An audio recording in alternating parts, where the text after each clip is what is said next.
शिक्षा की शक्ति। शिक्षा की शक्ति अलग अलग समय पर मनुष्यों ने अनुभव किया है। गांव के उस छोटे से स्कूल में, जहां धूल भरी गलियों के बीच किताबों की खुशबू फूलती थी, मास्टर जी रामप्रसाद का जादू चलता था। उनकी आंखें हमेशा चमकती रहती थीं, जैसे किसी सपने को साकार करने के लिए बेताब हों। मास्टर जी को पढ़ाना सिर्फ एक नौकरी नहीं थी, बल्कि उनका जुनून था। वे मानते थे कि शिक्षा ही एक व्यक्ति को असली ताकत देती है। गांव की छोटी सी लड़की राधा, मास्टर जी की इस बात को पूरी तरह से समझती थी। उसकी चमकदार आंखें हमेशा किसी नई चीज को जानने की तड़प लगाती रहती थीं। एक बार मास्टर जी ने कक्षा में एक कहानी सुनाई थी, जिसमें एक डॉक्टर गरीबों की सेवा करता था। उस कहानी ने राधा के मन में डॉक्टर बनने की एक अटूट इच्छा जगा दी थी।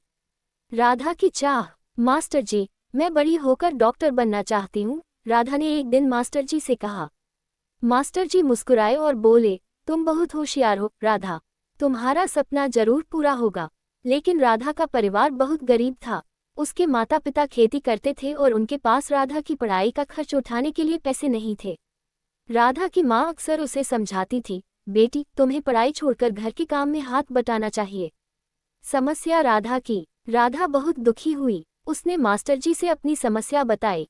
मास्टर जी ने राधा के माता पिता से बात की और उन्हें समझाया कि शिक्षा ही उनकी बेटी का भविष्य है। उन्होंने राधा को एक स्कॉलरशिप दिलाई और उसे शहर के एक अच्छे स्कूल में दाखिला दिलाया। शहर में राधा के लिए सब कुछ नया था। उसे बहुत मुश्किलें हुई, लेकिन उसने कभी हार नहीं मानी। वह दिन रात एक करके पढ़ाई करती थी। मास्टर जी की प्रेरणा और अपने परिवार का प्यार उसके लिए हमेशा प्रेरणा स्रोत रहा। कॉलेज में राधा ने बहुत सारे दोस्त बनाए। उसने कई तरह की गतिविधियों में भाग लिया। वह कॉलेज के सांस्कृतिक कार्यक्रमों में भी हिस्सा लेती थी। राधा एक मेधावी छात्रा थी और उसने अपनी पढ़ाई में हमेशा टॉप किया। कई सालों बाद राधा एक सफल डॉक्टर बन गई।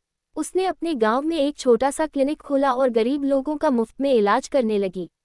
जब भी वह अपने गांव आती, तो सबसे पहले मास्टर जी के घर जाती। मास्टर जी और राधा। मास्टर जी ने राधा को गले लगाते हुए कहा, तुमने मेरा सपना पूरा कर दिया, बेटा। राधा ने मुस्कुराते हुए कहा, ये सब आपके कारण ही संभव हुआ, मास्टर जी। आप मेरे लिए हमेशा प्रेरणा रहेंगे।